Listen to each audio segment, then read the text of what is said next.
America যদি ইরানের পারমাণবিক বোমা মারে তবে প্রথম আঘাতে কত মানুষ মারা যাবে জানেন?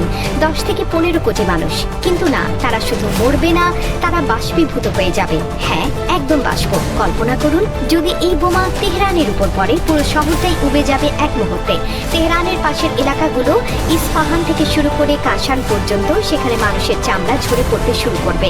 মিনিটের মধ্যে প্রথমে ভয়াবহ ফোস্কা পড়বে শরীরে, তারপর চামড়া এমনভাবে খসে পড়বে যেন কাগজের টুকরো ঝরছে। পারমাণবিক অস্ত্রের ভয়াবহতা বোঝার জন্য একটা তথ্য জানা দরকার।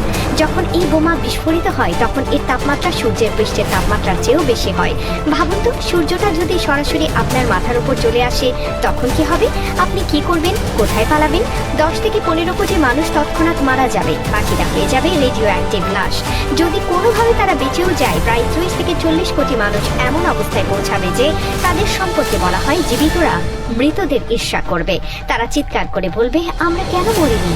আজকের পারমাণবিক অস্ত্র হিরোশিমা আর নাগাসাকিতে ফেলা বোমার চেয়ে 1000 গুণ বেশি শক্তিশালী। হিরোশিমার সেই ভয়াবহতা আপনার কাছে ছোটদের গল্পের মতো মনে হবে যদি আধুনিক একটি পারমাণবিক বোমার বিস্ফোরণ দেখেন।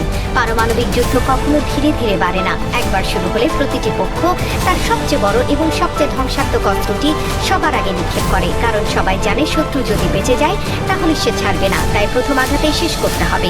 ইরানকে ঘিরে যে উত্তেজনা তৈরি হয়েছে সেটি যদি সত্যি পারমাণবিক সংঘাতে রূপ নেয় তাহলে এক মুহূর্তে কোটি কোটি মানুষ প্রাণ হারাবে, আর যারা বেঁচে থাকবে তারা কাঁদবে এই ভেবে যে তারা মরল না কেন, কারণ বেঁচে থাকাটাই হবে সবচেয়ে বড় শাস্তি।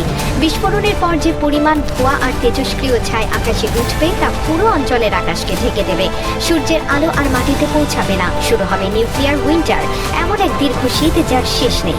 বৃষ্টি আসবে না, ফসল ফলবে না, একটি দানা শস্য উৎপাদন হবে না সেই মাটিতে। তেজস্ক্রিয় ছাই গিয়ে পড়বে পাহাড় আর উঁচু ভূমিতে, সেখান থেকে নদীর পানিতে মিশে সেই বিষ ছড়িয়ে পড়বে সর্বত্র। যে নদীগুলো ছিল প্রাণের উৎস সেগুলো হয়ে যাবে বিষের ধারা।